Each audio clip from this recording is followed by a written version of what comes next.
I'd like to give you an example now of what I expect for the presentation of your census data. I'm going to use as an example a PowerPoint that was used last year that I modified slightly to incorporate a service provider. And I promised Juan Garcia that I would talk about Puerto Rico in class, and I'd forgotten to do that until this point. So I'm going to use Puerto Rico now as an example based on a presentation a student from Singapore did last year based on Puerto Rico.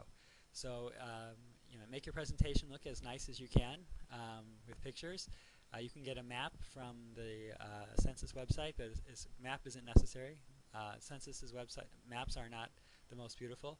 I'd like you to tell us a little bit about the agency or the service provider that you chose, a little bit about what they do, who they are, who they serve. That'll be interesting for all of us to learn about these organizations.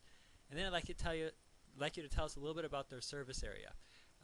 So I'd like you to go back to the Census website, and we're going to, last time you got your census data through the decennial census. This time we're going to use the American Community Survey to get more recent data.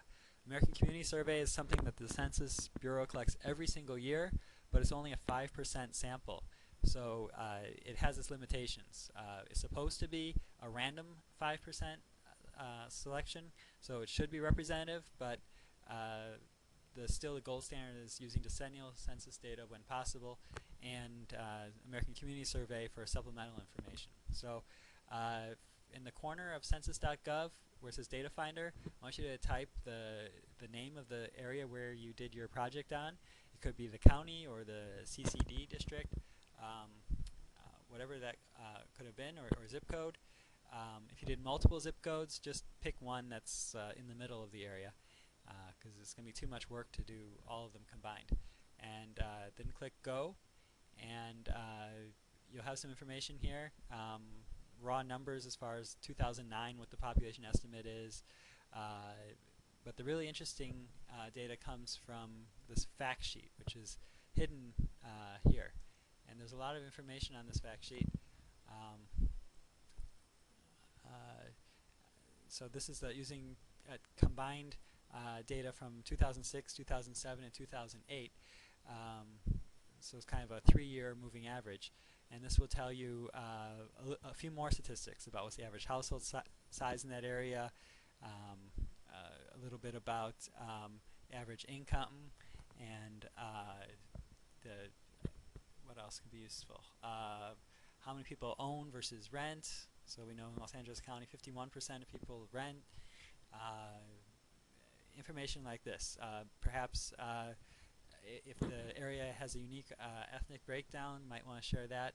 So my student last year picked a few statistics that he thought was of interest, and he took a picture and he said, picture taken from theonion.com. I don't recommend using The Onion as a source. It's a satirical newspaper meant for jokes, but he didn't know. So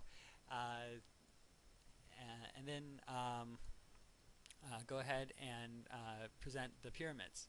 So Puerto Rico is fascinating because there really is no baby boom. And perhaps Juan Garcia can offer a little insight in why not. But normally we would see a big bulge in the population pyramid in middle age, and we don't see that in Puerto Rico. So so the aging of population is unique in Puerto Rico, though we see that between 2000 and 2020 there will be some increase in terms of the raw numbers of people, but not a dramatic change in the shape. So and we have some statistics showing us here about how that change is occurring, how the ratio of males to females is changing over time, and the growth of the older population. So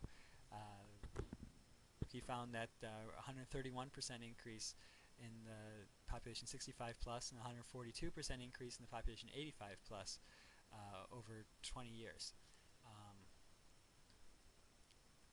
So that's in a nutshell what I hope. So we'll learn a little bit about the area that you chose, a little bit about a service provider, and provide some useful information about about that community and how that community might be changing.